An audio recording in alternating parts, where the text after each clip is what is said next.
freaking first cut. Golly. Welcome to the First Cut Podcast. I'm Rick Gehman, and this is your DFS preview for this week's U.S. Open. Oh, gives me chills, gentlemen. Joining me to break it all down, Sia Nejad is here. Sia, welcome to the U.S. Open preview. Rick, where do I spend all my Garrett Higo money? It's the U.S. Open, right? In the DFS market. That's where I spend it, right? Burning a hole in your pocket, isn't it? I got to spend it somewhere. All right, you can just give it all back this week. Greg DuCharme rounds out our group for this week. Greg, good to see you. Good to see you too, boys. See ya. That was a nice call yesterday, by the way. Yeah, the reverse jinx. I don't remember if was that on air or not. I need Garrett Higo to have a good week. I was hoping he would have a good Sunday. It was kind of like it was already over. And next thing you know, he wins the event. I was cracking up. Greg, actually, it was off air, but the reverse jinx works whether it's on the air or off the air, and he ends up winning. I love it. The reverse jinx always listening. Does not matter whether mics are hot. This is a major championship, and we're giving away lots of things. Let's start with this: a year-long subscription to Sportsline. If you want in, it is very easy to enter. Here's all you have to do. If you are on YouTube, leave a comment on this video with any golfer playing this week. If that golfer makes the cut, you are eligible to win a year-long subscription to Sportsline. So remember, leave the player's name and your Twitter handle so that we can get a hold of you, and make sure you're following at First Cut Pod on Twitter so we can send you a message, right? Not that difficult. Want to be able to get in touch with you. Sia, who would you pick if you had to pick one golfer to make the cut for a year-long subscription to Sportsline, which if you need, we can probably hook you up with? Who would you pick? You mean besides Jason Kokrak? Okay, who I would pick? I think the safer play is probably, I'm going to go Colin Morikawa. Oh, we're going to talk about that guy. We're going to talk about that guy. Also, I have more money to give away. This time it's $50,000 because the props are back. It's now is the time for your chance to win with golf props from CBS Sports. Get in the action today and compete for $50,000 plus a guaranteed cash prize going to the winner. Best of all, golf props is 100% free to play. Just download the CBS Sports app or go to cbssports.com/props to play now. So Greg, now this question for you.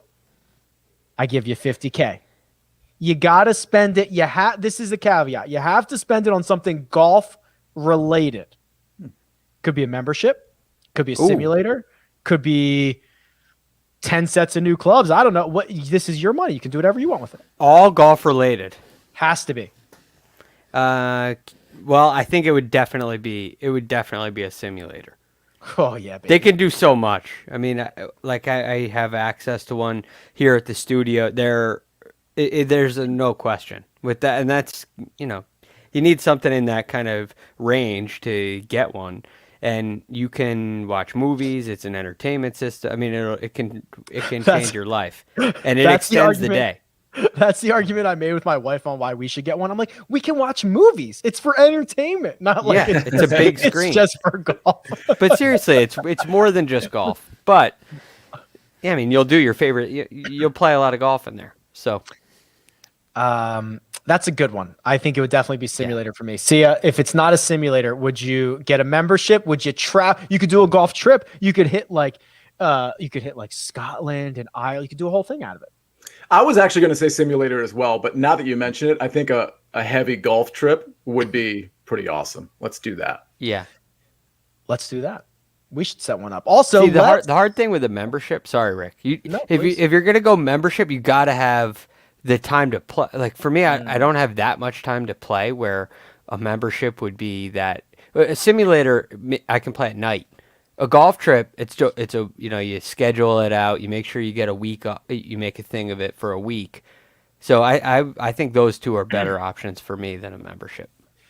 Well, there you go. We've already spent our $50,000, so we better go make sure we win the golf props this week. Okay, gentlemen, it is a major championship. We have our first look preview that is already in the feed, so I don't think we need to rehash everything, but Sia, this is the South Course at Torrey Pines. It is a course we are intimately familiar with, but it is going to look a little bit different. That par 71 turning 6 from a 5 to a 4. Obviously the rough will be thick. How are we expecting this iconic course to play this week?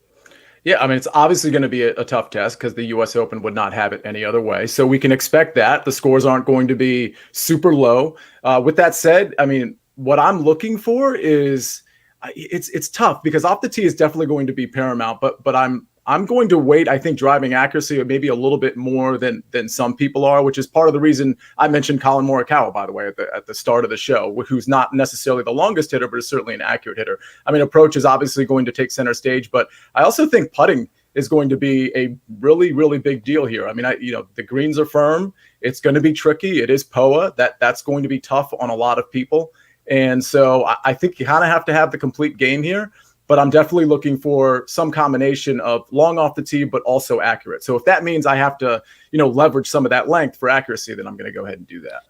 I'm glad you brought that up and talk about some of these key metrics. I'm going to pull up my site here on the screen. This is RickRunGood.com. This is the course key stats tool. And if you scroll down, there is this key metrics data that I put together every single week, Greg. And it's a little bit weird because for the US Open, of course, we rotate courses. So this is not the same course, but strokes gained putting, one of the most highly correlated stats to success at US Opens in the past 12 years. Same with driving accuracy. And what I want to point out is that if we actually change this to the Farmers Insurance Open and show Torrey Pines, the same two categories. Very similar. Not as strong as the US Open, but strokes gained putting, driving accuracy. I guess that passes the sniff test, doesn't it, Greg?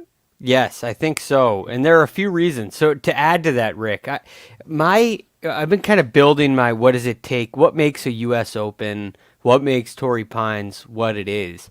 And I have some putting aspects in here, it goes almost back to like old school metrics, driving accuracy, greens irregulation, 3-putt avoidance, right? Things like that. And I looked at for 2008 Torrey Pines, 2020 Winged Foot, and 2021 Torrey Pines for the Farmers Insurance Open.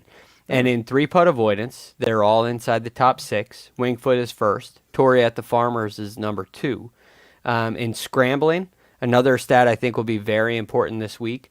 Winged Foot was the hardest, and Torrey in 21 was 4th, and in 2008 it was 2nd for that year. Driving accuracy, all inside the top 15. 6th at Torrey Pines this year. 1st most difficult at Winged Foot, and 14th most difficult in 2008. So all the way around, these things kind of have a correlation where Torrey Pines and the U.S. Open at Winged Foot, and Torrey Pines, whether it's a U.S. Open or a Farmers Insurance Open, it's very similar. It's difficult. 3-putt percentages are high. Missing fairways is probable. It's likely. And when you do that, it makes hitting the greens very difficult as well. And all that ultimately leads to very few birdies and very high scores, right? Even just Farmers Insurance Open, Torrey Pines South Course, okay, just the South Course. Yeah. It has played with an over par scoring average for 5 out of the last 6 years. So it is a difficult golf course when the PGA Tour sets it up, and it's a difficult golf course when the USGA sets it up, and in June with the USGA setup, even a little more difficult. Oh boy. Okay. Well, Sia, before we jump into the cheat sheet and we go tier by tier, I think the final question is kind of how we deal with the history at the Farmers. Obviously very similar, but still at the same time a little bit different. This is always kind of awkward when we're using a course for a major championship that we see regularly, and we saw this year. It's not like when Quail Hollow hosted the PGA and we didn't see it that year for the Wells Fargo Championship. We've seen Torrey just a couple of months ago. Are we really tapping into that history? Are we forgetting about it, or somewhere in between? Yeah, and I'm not really sure where I stand on this. We talked about this a little bit yesterday, and I told you that I'm not so sure I'm really going to be looking into that and really, weighing it. But, seeing the metrics and how they are comparable in terms of what is important here, which I guess we could have assumed to some degree. I'm taking a look at it, but to be honest with you, it's not paramount for me this week. All right, fair enough. It's about that time. Let's jump into the cheat sheet for this week. And there are 5 golfers above $10,000. John Rahm, 11,200. Jordan Spieth, 10,009. Dustin Johnson at 10,700. Bryson at 10,400. And Brooks Koepka at 10,100. Greg, those are the biggest names in the game. Some of them come with question marks. Some of them don't. I mean, what does this $10,000 range look like to you? It is intriguing, I think would be a great word to say, a great word to describe it. I think it's somewhat likely that the winner comes from this group, but at the same time, there are a lot of questions. So John Rahm, it seems almost too good to be true. I guess that's where you leave it with John Rahm. He is the highest priced player for a reason, the only player in the 11,000 category for a reason. He checks every box. He's having his best ball striking year on the PGA Tour, which is saying something. And the thing that has been letting him down is the short game and the putting. But this past week, 2 weeks ago at Memorial in 54 holes, those areas didn't let him down at all. He got quite hot with the putter, and that's what was missing for John Rahm. Then you add his course history into the mix, and you kind of have a perfect storm. So he's hard to stay away from. I guess I'd like to know what Sia thinks about his ownership projection, because that may be a reason to stay away. You might feel it's just too good to be true. Sometimes that can add a lot of pressure on a player. The reasons to stay away from John Rahm are kind of personal. They're feelings more so than data, because all the data would say John Rahm's the guy this week. Sia, all the data does say John Rahm is the guy this week. I was kind of showing a lot of his metrics there as Greg was chatting through them, and it has been a long time since he has lost strokes off the tee. In fact, he has gained strokes off the tee in every single event since the start of 2020, not 2021, 2020. It's like 32 events in a row. It's actually kind of insane at the moment. And that putter, the thing that kind of left him a little bit when he switched to Callaway at the start of the year seems to be roaring back. Is John Rahm good chalk, or is John Rahm bad chalk? I mean, he's probably good chalk. It's funny because if you're watching this on YouTube, I don't really recall, and we do this every week, I don't really recall seeing this much green. I mean, it's so impressive. And then you actually look at the sheer numbers, and there's just really kind of striking. I mean, at the Memorial, what he did was amazing, but it clearly wasn't an outlier when you look at everything else that was up against that in the last, month or two. Listen, I like John Rahm. He will be popular. I think he's going to be the most popular guy in this range, even though he's the most expensive guy. I think you're looking at somewhere around 20% ownership, Greg, just to answer your question. Of course, I'm speculating to some degree, but that's sort of what I'm seeing so far. With that said, I don't know that I'm playing a lot of John Rahm. I think Brooks Koepka's missed cut last week was interesting, but I'm not really factoring it in when I consider how well he's done just in the last handful of tournaments, 6 or 7 tournaments. Brooks has been really good. First or second place in 3 of his last 7 tournaments, and that would be the PGA Championship, WGC, and Waste Management. Now, granted, some of those were a little while ago, Waste Management in particular, but I think I might be just pivoting to Dustin Johnson and Brooks Koepka in this range. But I have to agree. I have to agree that John Rahm is a good play.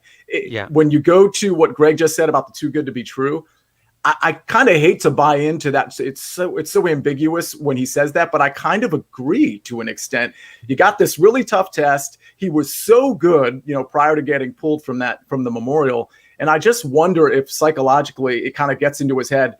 All of a sudden things aren't clicking like they were, just a couple weeks ago. And then he just becomes a pedestrian John Rahm instead of superhero John Rahm. So right. I agree that's very narrative-y. But if I have to skip over him because of that and grab a guy like DJ or Brooks, I don't think I'm losing that much. With that said, Rick, and I'll end here. I love the 9K range, as you guys might have expected. So, Yes. so I feel very comfortable just skipping over this range. I mean, listen, I got Rory. I know we'll get to this. I got Rory. I got JT. I got Colin, Xander, all in the 9K range. So the margins there are not that wide, and therefore I don't have to take DJ over John Rahm necessarily. All right, well, let's stay up here in the 10K range for just another second. Brooks Koepka, as Sia is alluding to, I mean, the win, the 2 runner-up finishes all in the last 6 or 7 starts. And oh, by the way, his run at U.S. Opens has been nothing short of ridiculous, spectacular, phenomenal, whatever you want to call it. It's been great for Brooks Koepka. And then, of course, Dustin Johnson, who I don't know how you want to describe this, Greg, did not even really have his best stuff last week and was able to finish T10 at Palmetto. Yes. Let me just comment on Brooks real quick. He fascinates me in majors. We've talked a lot about, and I'm sure we'll talk a little bit more tomorrow about the light switch that he seems to be able to flip. But in his 28 major appearances, guys, he's got 11 top fives. Top 5. These are legitimate He is legitimately contending nearly every single time there's a major championship. 14 top 10s, half the time in a major, he top 10s. It's simply amazing. So I'm fascinated to see if it continues, and he's probably my top play in this range. Now, DJ, the top 10 finish is nice. He played a couple of really nice rounds.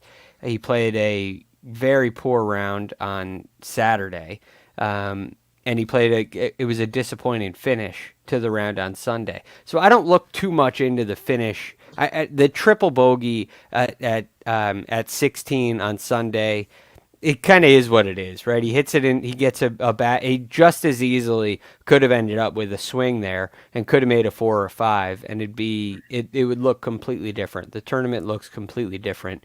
Easier said than done. You'd rather that happen at Congaree the week before the U.S. Open than happen during the U.S. Open. So that being said, that's something you can clean up. But watching DJ, to me, there's still kind of a lot to clean up. I thought he wasn't very sharp with his irons. He only hit 63% of the greens. Garrick Higo hit 75% of the greens. So it's kind of a big difference there. And then you look at what he did on the greens, and we talked about this last night, Kyle and I.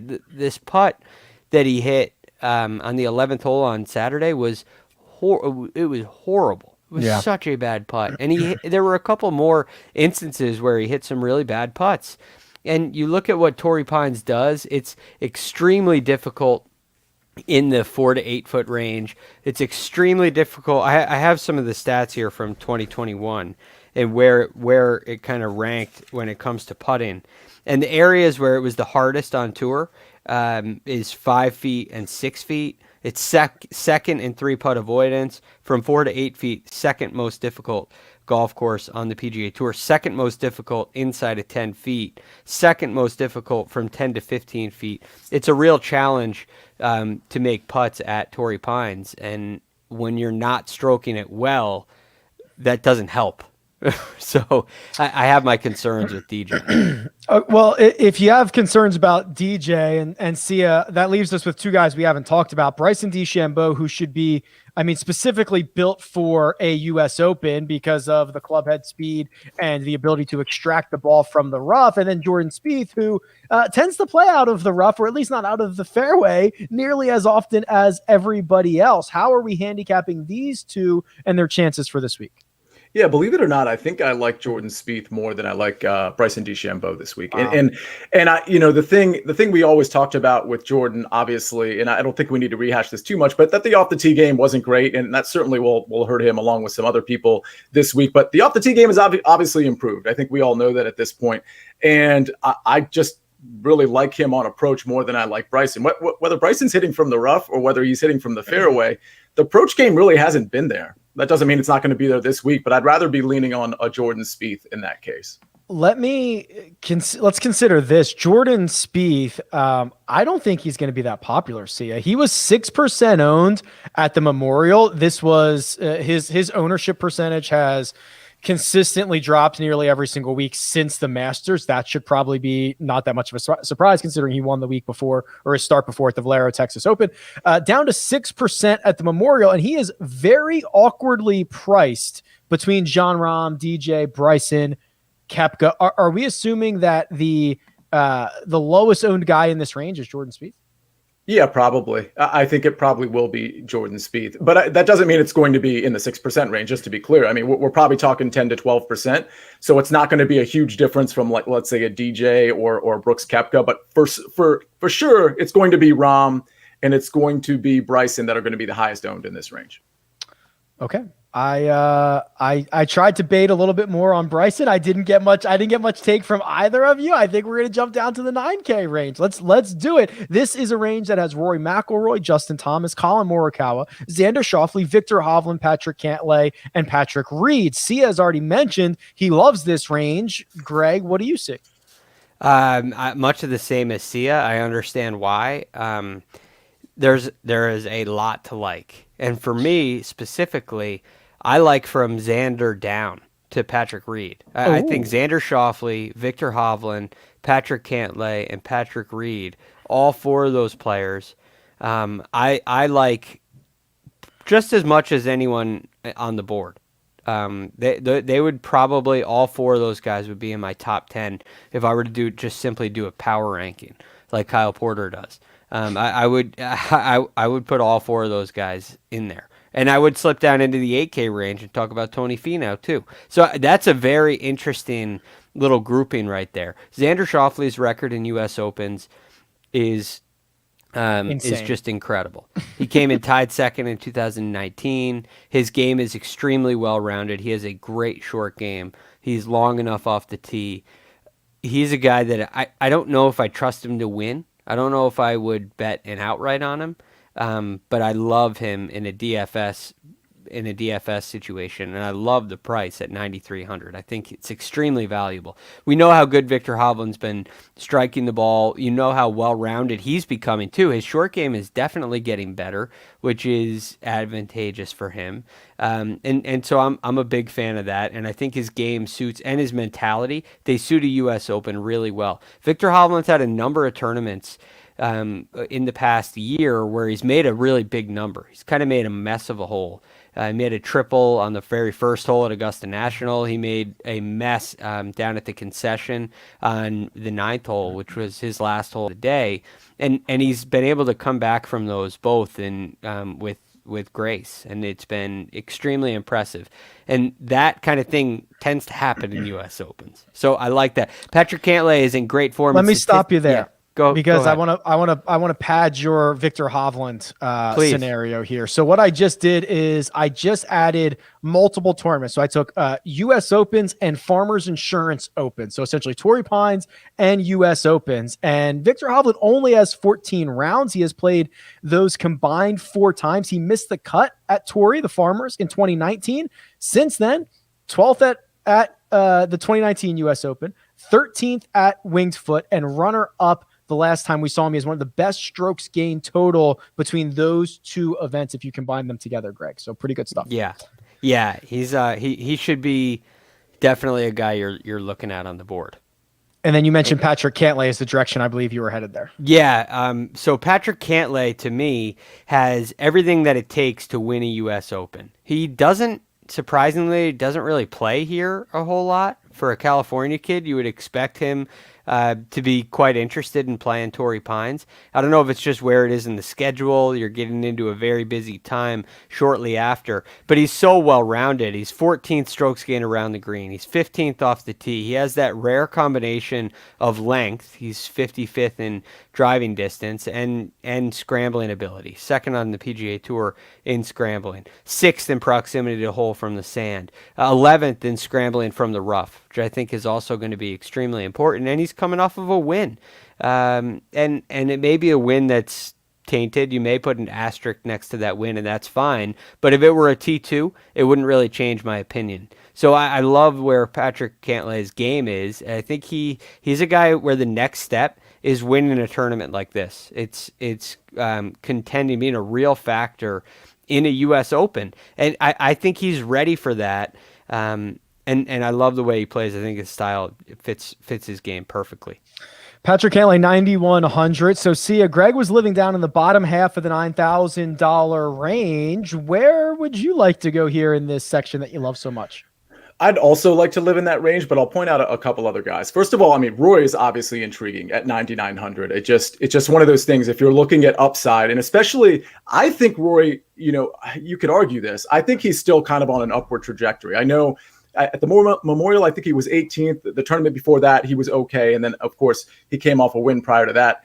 With the new swing coach and all that, and him maybe being off a couple weeks, I think this is probably the right time to invest in an upside Rory at 9,900. I mean, it just makes so much sense to me. But the three guys I'm focused on, and I'll play a little bit of Roy, but the three guys I'm focused on, it's Colin Morikawa, it's Victor Hovland, it's Patrick Cantlay. I can tell you in the model that I've done so far, which might be tweaked. That's why I say so far, but Cantlay rates out number one. I mean, there's a couple issues with him. The 200 plus proximity, hasn't been great.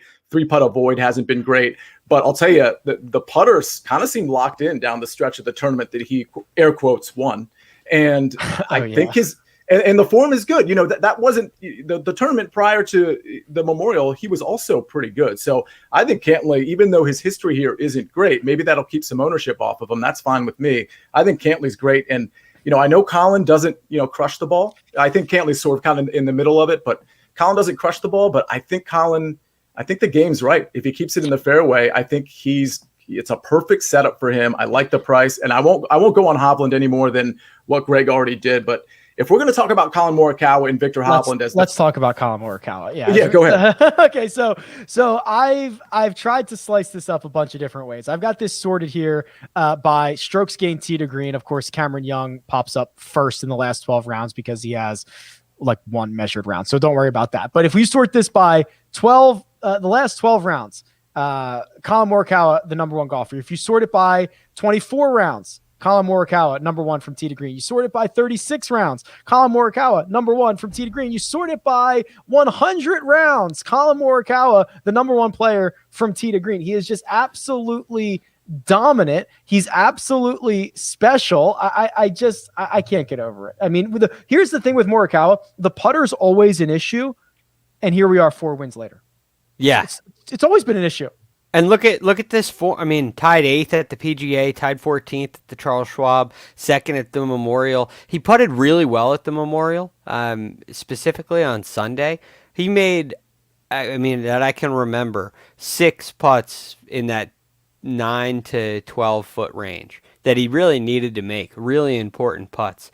I do feel like he leaned on the putter a little bit on Sunday, which is unlike him, but it's kind of the sign of a professional, a guy who's a scoring professional. He knows how to go shoot a number, and if one area of his game lets him down a little bit, he can putt when he needs to. Now, I don't really want to lean on putting at Torrey Pines. I think the putting is so challenging. It really helps to be a good putter on these kind of greens. To me, it helps to be a good short game guy. But his stuff tee to green is unreal. The one worry for me with him is more so that it's not just his putting, but the scrambling ability. If you do miss greens, this is one of the most difficult places to hit greens. When you do miss them, are you going to be able to keep the momentum going? It's so hard to make birdies. You can't give up too much, and that's my one kind of. I worry a little bit, but maybe I'm crazy to worry. We do have to spend a moment on Justin Thomas here, Sia, because he's $9,700. We haven't spent an ounce of oxygen on him to this point. He's not playing particularly well leading into this tournament. I love Justin Thomas. Thank you very much for the Players' Championship, but it's just I worry about his longest club in the bag and his shortest club in the bag. The driver where he kind of sprays it, the putter, which seems to let him down more often than not. Am I right here? Am I wrong here? What are we doing? I mean, the putter's kind of hilarious at this point, right? So I just don't find. Listen, if I'm going to take a chance on a guy in the high 9K range, it's probably going to be Rory rather than it is Justin Thomas. And Yep. I'm I'm assuming that Justin Thomas's ownership is going to be, lower than Rory's, but not that much lower to be like, oh, I'm going to pivot because of ownership. So I'm not taking the chance on Justin Thomas. I need to see a little bit more. I'm happy to be late on him, and not happy to be maybe a little bit earlier on guys like Colin or Rory. Okay, fair enough. Also, oh, by the way, we must consider, or I need to at least get your opinion on Patrick Reed here, Greg, because what I see is a big game hunter. What I see is a golfer who, if you go back to the start of 2015 and you change this to strokes gained putting on Poana, minimum 50 rounds, Patrick Reed's the number one putter on POA. He won at this course in January. What are we doing with old P. Reed? I love Patrick Reed. I want to stay in this range. I told you from Xander down, I love, and that includes Patrick Reed. He does basically everything that you want to do here really well. He's coming off a 5th place finish at the Memorial. He's in good form. He was tied 17th at the PGA, tied 6th at the Wells Fargo. I mean, there's just there you love him. But I feel like this range, there's just too many guys, and it's so funny because the top of the board I don't necessarily love. I don't feel I love John Rahm, but I have this lingering question: is it too good to be true? Which is a crazy thought. But the 9K, I get down here and I can't find a reason to stay away from anybody. So yeah, I love what Patrick Reed does. I love what he does around the greens. He checks every single box, and on the greens, it just gets even better. Maybe he's not the driver of the golf ball that you'd hope. If you're looking for a reason to stay away, he hits 64% of his fairways, which is pretty good, but maybe not for his length. Other than that, hard to find a reason to stay away. Always seems to live between 10 and 14% owned, at least for the last 8 to 10 weeks. So you pretty much know what you're getting in terms of Patrick Reed. Okay, I think we have to move on down to the $8,000 range here. But first, we're going to take a quick break and hear a word from our partners. And we're back. $8,000 range on DraftKings. It's Tony Finau and Hideki Matsuyama, Sia, all the way down to Louis Oosthuizen, Cameron Smith, and Justin Rose. I see a past U.S. Open champ here. I see a guy who probably should have won last week. I see an up-and-coming star. What do you see? There's a couple guys that I'm focused on in this 8K range.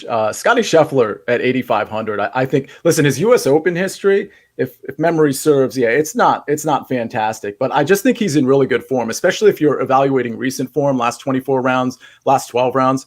Almost no matter how you run your model, Scotty Scheffler is going to rate out really well. I mean, he's very high in my model, whether you look at 24 or 12 rounds, so the recent form and the very recent form is really good.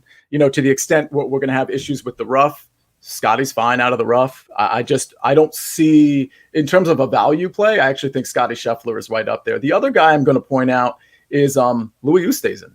Louis has been, first of all, surprisingly, at U.S. Opens, he's been really good. And as of late, he's been really good. And as you might expect, because of his recent form, he rates out really, really well. And so, he's not going to be like top 5 or top 10 in my model, but I just think it's a very reliable guy, a guy we can lean on, and who has the track record here. Or not here, but has the track record.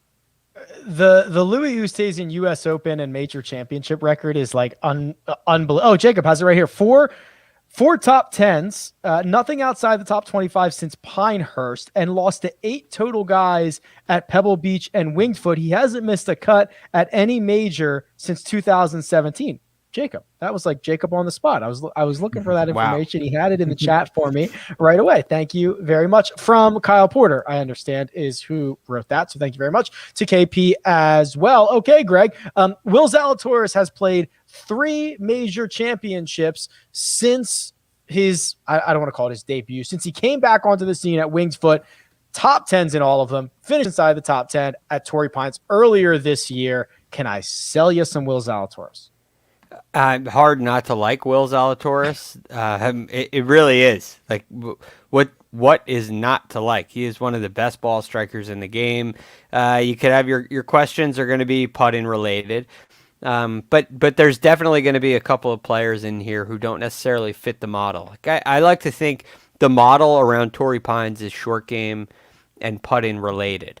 But at the same time, U.S. Opens have been very driving heavy in the past 5 or 6 years. Driving has been extremely important, and Will Zalatoris could be that outlier who's the ball striker in a group of short game guys, or guys that scramble really well, putt really well. He just knows how to score. He's rested. Last time we saw him was the Charles Schwab Challenge. Didn't go great, but that was right after the PGA when he came in tied 8th. So I think he's a big game hunter, and I do think you're going to see some really good things out of Will Zalatoris this week. We haven't talked about Tony Finau. Yeah, Rick, he'd be probably my favorite guy in this range. I really like Scotty Scheffler too, to echo Sia's point. But Tony Finau just has he has 4 top 10s in 7 events here at Torrey Pines. Yeah. So he grades out really, really well here. And he's not the best putter, as we all know. Again, I am not a huge fan of a Tony outright. I know, Rick, you're willing to take on a little more risk than that, but I love him at being a part of my fantasy team. He is 7th strokes gain around the green for the year, 13th approaching the green. He's 27th off the tee. I mean, this guy, tee to green, is as good as it gets. And his recent form has been good, not great, but it's been good. He was 32nd at the Memorial, tied 8th at the PGA, and in between those two, tied 20th at the Charles Schwab, tied 10th at the Masters. Last year at the U.S. Open, it was tied 8th finish. So he plays well in big events. We haven't seen him win, but I'm not sure that matters this week in DFS. There's a couple other interesting names here, Sia. The one that stands out to me is Terrell Hatton, who, if he he absolutely lapped the field last week from tee to green. If he only loses 2 strokes putting, he wins the golf tournament. We've seen him play well on difficult golf courses. His win came at Bay Hill. So that's kind of interesting to me. But is there anyone else here in the 8K range that we should either be considering, or how about this? Who should we be avoiding? Is there anybody here we should just be hard no? Well, it's interesting because I'm looking at Terrell Hatton, and that's fine. He's obviously a shorter hitter. I'm kind of off him these days. But the guy right above him, I think, is really interesting, and I think is going to be kind of a lightning rod for conversation this week in terms of whether you're going to be on him or off him. We talked a few weeks ago, and Greg happened to be right, at least for that tournament. I'm trying to remember the tournament, but it was a longer course, and Greg said, I don't really prefer Daniel Berger on longer courses. And lo and behold, he had a pretty pedestrian tournament. I think he almost missed the cut and ended up finishing. Yeah, that was PGA. Okay, fair enough. It was the PGA. So, we're looking at kind of a similar, obviously, a very long track here too. And I wonder, I'm not going to be on Daniel Berger, but I do think he's an interesting play at that price in particular. I think he's worth the conversation at least. Interesting. I'm always a bit more bullish on Berger than most. So, Greg, you might be a better voice of reason here. What do you think about Daniel Berger? My sentiments would be the exact same as they were heading into PGA. Sia is right on. Memory of a steel trap. Daniel Berger, to me, does really, really well on shorter golf courses. It's not necessarily that he's a short hitter, but he just seems to play better there. You think of RBC Heritage, TPC Southwind's not extremely long. And you look at what he's done here at the Farmers. He came in tied 24th in 2015, but the 3 subsequent attempts have been 3 missed cuts with 1 round in the 60s. So I don't love Daniel. And even when he came in tied 24th in 2015, he had a Saturday round of 77. So Berger's a guy that that he would be probably my number 1 fade in this range. Ooh, okay. So we got a fade from Greg on Daniel Berger. My fade is Justin Rose, who to me is just putting the lights out, and that will come back to earth eventually here. Okay, Sia, before I move us along, is there anybody else here that we would be remiss if we did not chat on? Well, if you're looking for ball striking exclusively as opposed to length, then I think there you go. Then I think, see, we're doing it again, Rick. This is amazing. I think Corey Connors is definitely an interesting play. I mean, the short game might give you some hiccups here. So it's one of those things where it is a little bit of a leap of faith on a couple of different fronts. But again, if you're focused on ball striking and keeping it in the fairway, I think Corey Connors at 8,200 could present some value. All right, I think my favorite range is actually the $7,000 range. I think there's 3 or 4 guys that I'm particularly interested in. It's obviously a much larger range, and it starts with guys like Abraham Answer, Paul Casey, Matt Fitzpatrick, and it goes all the way down to the flat 7K, which includes Ian Poulter, Kevin Na, Matt Jones, Robert McIntyre. So, Greg, let's start with your favorites from this $7,000 range. I got a couple guys that I like in this range. I'm interested in Matt Fitzpatrick. Again, I think the course profile is phenomenal here. A guy who does well when the golf course gets really difficult. And he played nicely last week. He 10th place finish at the Palmetto with a really nice weekend, 69, 66 over the weekend. So I think he's kind of rounding into form. He's having a really nice year and a great U.S. Open finish. Would really do him justice. Yeah. So I let me add to that. I'll illustrate this for everybody listening. The hard course thing that Greg is talking about is absolutely true. So here's a stretch of golf that he played from February on: 5th at Riviera, 11th at the Concession, 10th at Bay Hill, 9th at Sawgrass. I mean, that's an absolute a gauntlet, murderer's row of golf courses for Matt Fitzpatrick. He finds his name on the first page of the leaderboard in all of them. So sorry, Greg, I don't know if you were still rocking and rolling or what. Yeah, I completely agree. Because the firmness of greens is something that really does well for him, Rick. That's one thing. Excuse my little distraction there, but you're making deals on the side. You're like, no, doing DFS autographs. previews. You're signing autographs. I'm signing autographs. I can't say no. I'm like Arnold Palmer. What could I say? But I love when the greens get really firm. When rough gets up for Matt Fitzpatrick, he begins to excel. So I love that. And he's my top guy in that range. Next on my list, and Rick, we talked about this a little bit in the, I think Sia was there too in the first look. I can't remember if it was the first look or last night, but Harris English. It was first. Mm-hmm. It was our first look that we did. Mm-hmm. So Harris English is interesting to me. I think he's healthy, and I think some of the Harris English statistics were kind of explained. I didn't know that he was dealing with a little bit of a bad back until I heard it on the broadcast this weekend. So that was kind of, in a strange way, I feel really good about that because he was playing so well last year, and then he wins the Century Tournament of Champions, and all of a sudden it just went, it got away from him. And Harris English was not really a factor very much at all.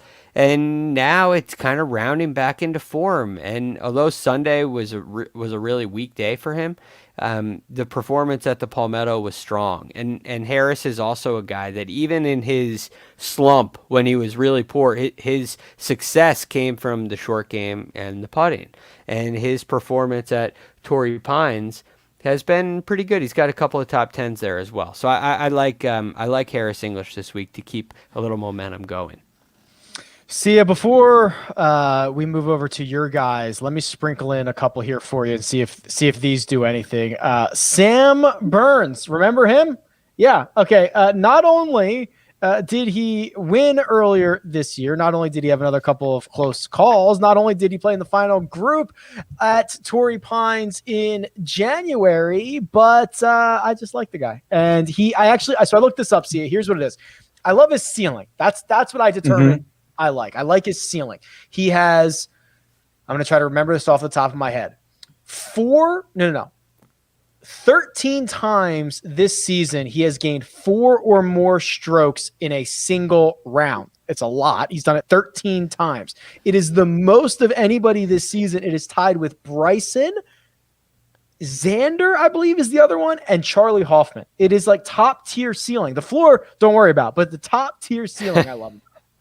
Yeah, I actually like that quite a bit. I was going to mention Sam Burns, and I was going to mention him in the context of maybe a contrarian play, because there are plenty of plays I like in this 7K range that are, unfortunately, or however you want to dice that up, going to be popular. Like Abraham Answer is going to be popular. Paul Casey is going to be popular. Jason Kokrak, my guy, who I've already got an outright on, is going to be popular. Right, that guy. So listen, the reality is, Sam Burns in like a bigger tournament, like maybe not a single entry, but actually play him in a single entry too if you want. But if that's your only single entry, maybe you avoid that. But my point is, guys like Sam Burns, and you mentioned ceiling, Sam Burns, and let's say Gary Woodland, you're going to find so much leverage on the field because a lot of those guys in the tournaments are going to be playing, your Abraham Answers and your Paul Casey's for good reason, and your Jason Kokraks for good reason, by the way. But in terms of ceiling, we know Gary Woodland has the ceiling, and we know Sam Burns has the ceiling. Are they volatile? Yes, but generally in these tournaments, unless you're in a cash game, in the tournaments, you generally want to play ceiling plays. I like it. Okay, Sia, who else in this range? I didn't want to hijack your 7K range here. Who else would be moving the needle for you? For the record, we could literally spend 90 minutes on the 7K range. We cannot. There's so much. Jacob would destroy us. We cannot, but in sentiment, we could. Yeah, exactly. In theory, we could, and because this is rich. I mean, this is where a lot of people are going to live to, get the 9K guys and maybe a 10K guy up top, and then they're going to come down to this mid to low 7K range. But, well, I should say high as well. But I'm not going to rehash it too much. I do like Paul Casey. I do like Abraham Answer. They rate out so well. I mean, to the point where they might be a touch mispriced. I like them quite a bit. As far as contrarian guys, I mentioned Sam Burns. I mentioned Gary Woodland. It's really kind of a toss-up when it comes to them. I'll mention just a couple other guys, maybe in that low 7K range, if that's where you need to go. Stuart Sink makes a lot of sense. He's obviously won a couple times this year. He's long off the tee, and I think he has the game for this course. A guy that might not have the length that a Stuart Sink does, but has been playing really well, is Charles Schwartzel, who's 7,000. I think that's another guy that you can lean on, who's been, we're looking at it now. The miscut at PGA, okay, that's fine. By the way, Xander missed the cut at PGA, so I'm not going to hold that against Charles Schwartzel. Everybody missed the cut at the PGA. Right. And so, we're looking at a stretch of his where the Memorial, it wasn't fantastic, but prior to the PGA, it's 4, 5, 6, 7, at least 7 made cuts in a row, including a few top 20s. So I think Schwartzel's game is good enough to make the cut here. And it's going to be hard to, by the way, to get a 6 out of 6 in this particular tournament with top 60 and ties. But I think these low 7K guys have a real good shot. Shane Lowry has finished inside the top 10 at some of the more difficult golf courses that we have this year. TPC Sawgrass, he did it at Kiowa. He just did it at Muirfield Village. Jason Kokrak coming off a victory a couple of weeks ago, now twice a winner this season. He's long. He has plenty of experience at Torrey Pines, and he has figured out the putter. I'm going to ping pong this back to you, Greg, because I think I still got guys to talk about in this range, and I think you do too.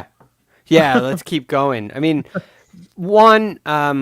I think Kevin Streelman's another guy that's been playing really nicely. He was 13th at the Memorial, 20th at the Charles Schwab, 8th at the PGA Championship. He's been playing just really, really consistent, steady golf. And this season, he doesn't look like the popper that we've called him, that he's been known to be. So I think Streelman's been doing nice. I do worry about his short game a little bit. But he's also played okay here. He came in third back in 2016. He's got another top 25. It hasn't been overly impressive, but not terrible either. But the guy I feel like we have to talk about, and it's strange to say, it's strange to leave him off, it's strange. You don't know what to do with him because it kind of violates a rule. You feel like you're late to the party. But you know who it is, Garrick Higgo. Right? And you're talking Garrick Higgo.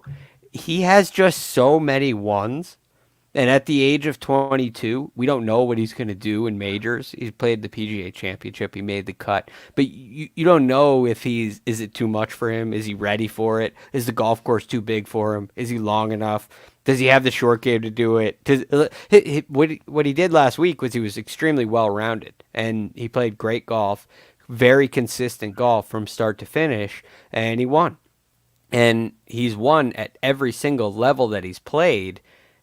Kyle was saying this last night. He's won 7 of his last 49 times. You just look on the DraftKings app, click his name, and click game log, and you're just gonna see. It seems like every other time he plays, he wins. It's incredible. So I give him a lot of credit, and I feel like it may be too big of a scene for him to go out and win again, but at the same time, he could be your lowest priced player. And he's been as reliable as anybody. So I think he's worth a real look. A guy who has been a little bit more inconsistent but showing the upside is Max Homa. He's missed 3 of his last 6 cuts, but the other 3 were all top 20s, and 2 of them were 6th place finishes. I never say this, but I'm a bit partial to Adam Scott. It seems that when the difficulty gets ratcheted up, he plays a little bit better, coming off a 16th place finish at Memorial. His last victory was at Riviera. That's a West Coast difficult golf course with a deep field and Poana greens, so I don't mind that comp whatsoever. Sia, we're gonna keep going here. What are we doing in the 7s? Man, there's so much to like. Did I even mention? I mean, I got a guy here I play a lot, and maybe he's out of his league here a little bit, but the stats don't say so, and that's Charlie Hoffman. And by the way, I mean, Ryan Palmer's in the 7K range, so I obviously, as president of the fan club, I have to mention him. He's been a little volatile. He's been a little volatile lately, particularly on approach, I believe. So you take what you get there, but I certainly think there's upside with both Charlie Hoffman and with Ryan Palmer. I have to eventually move us along, but there is also another very interesting name here, Greg, and it is one that we have no idea what to expect. Matthew Wolff, $7,200. He has taken time away from the game. Last time we saw him tee it up was the Zurich Classic, which was back in April, I believe. And we know he spent some time in Stillwater. We know his game hasn't been right, and he hasn't been in a great place. No idea what to expect. I have no indication of the current state of his game. However, remember who finished runner-up to Bryson at Winged Foot? It was Matthew Wolff. His game and everything that we talk about with Bryson being able to extract the ball from the rough certainly applies to Matthew Wolff. I can't imagine rostering him in DFS, Greg, but I will tell you, I got 7.5 to 1. I bet him to finish inside the top 20.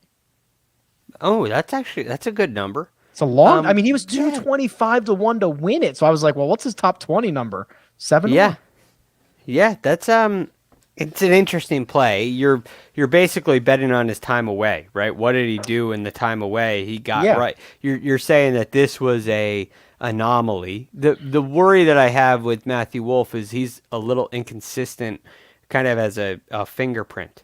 But at the same time, there's that ceiling that's really impressive. And he's proven that he has the game to compete in majors, not only at the U.S. Open when he came runner-up to Bryson, but the PGA Championship on the West Coast at Harding Park.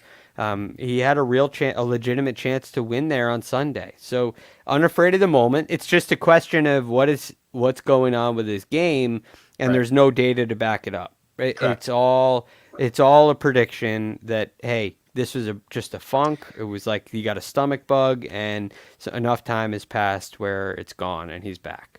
And I think the idea is this guy skipped the PGA Championship. He could have been just as willing to skip the U.S. Open if he didn't feel like his game was he was mentally in the right spot. So I have no idea. I honestly believe it's one of the most fascinating storylines that we have this week. I'll be keeping a very close eye on him one way or another. And Rick, for the record, nobody's going to play him. So, I mean, talk about DFS leverage. One other guy, just want to point out, I'm not going to say anything about him. He's a horrific putter. Sergio Garcia, 7,500. I'm not saying I'm going to play him. I just felt compelled to point that out just from a ball striking standpoint. He is indeed a horrific putter. Okay. $6,000 range. Brendan Todd, KH Lee, Kevin Kisner, Martin Keimer, Seb Munoz. They're all at the top. Let's see who's min price in the U.S. Open. Parker Cootie, oh boy, Matthias Schmid, Mario Carmona, Hayden Springer. Are these real people? Are these real guys? I actually think I just thought Matthias Schmidt was Matthias Schwab. So, no, it's a different Matthias. Yeah, I think those are computer generated names. All right, Sia, find me some non-computer generated names here, please. Well, this one sounds generated since nobody's really ever heard of them, but I'm going to say it. Cameron Young, I think, is at least interesting. When we talked about Higo and, you look at his game log, I mean, look at Cameron Young's game log. So June hasn't been that promising for him, but in May, he won back-to-back Korn Ferry Tour tournaments. I feel like that needs to be said. I mean, in June, by the way, he made cuts on the Korn Ferry Tour, but finished pretty poorly. But the poor finishes were really just round 4, like bad finishes. So for 3 rounds, he put it together. I think it's an interesting name worth mentioning at 6,800. The other 2 guys I'll mention. Let me stop you there. So Cameron Young, yes, correct, won 2 Korn Ferry Tour events in the last couple of weeks. Also, I only have technically it's 3 measured rounds for him in my database. One of them is at Torrey Pines on the South Course. It was earlier this year in January. He gained 2.7 strokes on the field on his South Course round. He did not take advantage of the easier North Course, and he missed the cut, but he has played Torrey, and this is literally 1 round that I'm giving you data on, but to further illustrate Sia's point. Sorry, he won the qualifier. He medaled his qualifier. Yeah, he's a great player. How often do we talk about the line being? It has never been so blurred between the Korn Ferry and the PGA Tour because those guys did not graduate last year. Like it has never been more blurred than right now. These guys can play.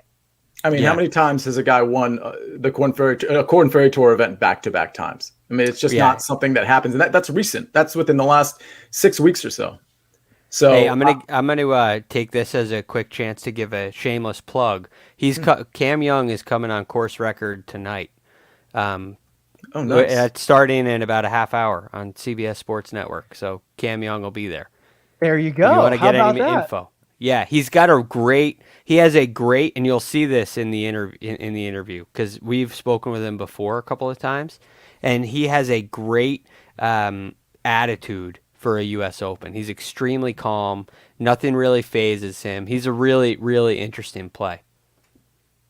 Absolutely. I'm looking forward to that. I'm going to tune in. I'll name 2 other guys. I mean, this is a pretty tough range. Richard Bland, he's done really well on the Euro Tour, especially as of late. His last 3 tournaments, 3rd, 1st, and 27th. I monitor the Euro Tour here and there, and Bland is always a name that pops up, not just in the last 3 tournaments, but just in general. I think he's an interesting name at what is it, probably 68 or 6,700. And then I'll mention one of 6,600. 66. Oh, excuse me. Yeah, okay, 6,600. And then one other name. This guy did pretty well last week. He hooked me up in Showdown yesterday. Jonathan Vegas. I mean, if you're looking for length off the tee, he's certainly going to get you there. There's some problems after that first shot, but Vegas can pop really almost any tournament, especially a tournament that sets up like this. So do I love it? No, but if you have to live in the 6K range, it's worth a shot.